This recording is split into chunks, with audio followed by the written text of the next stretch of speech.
তন্দুর, রুমালি বা হাতে করা রুটি ছাড়াও নান, কুলচার সাথে পারফেক্ট কম্বিনেশন এই গ্রেভি চিকেন। পেঁয়াজ, রসুন, আদা, টমেটো, ক্যাপসিকাম, ধনেপাতা এবং কাঁচা লঙ্কা ও শুকনো লঙ্কা ভিজিয়ে রেখে বেটে নিতে হবে। চিকেন ধুয়ে জল ঝরিয়ে লেবুর রস মাখিয়ে রাখতে হবে 8 ঘন্টা। কড়াইতে তেল গরম করে তেজপাতা, গোটা গরম মশলা ফোড়ন দিয়ে বাটা মশলা ভাজতে হবে। তারপরে নুন, হলুদ, ধনে, জিরে যোগ করতে হবে, কষতে হবে। গ্রেভি বানিয়ে কিছুটা তুলে রাখতে হবে। চিকেন দিয়ে কষতে হবে। কিছুক্ষণ কষার পর বাকি গ্রেভিটা যোগ করতে হবে। মাঝারি আঁচে রান্না করতে হবে। যদি খুব টাইট হয়ে যায়, সাইড দিয়ে গরম জল দিয়ে যোগ করতে হবে। হেলদি করতে চাইলে পেঁপে বাটা বা টক দই যোগ করতে হবে।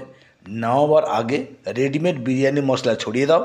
যারা সেন্টেড গ্রেভি পছন্দ করো তারা অবশ্যই সামান্য কেওড়া জল মিশিয়ে দিতে পারো।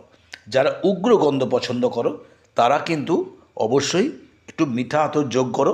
অবশ্যই তোমাদের খুব ভালো লাগবে।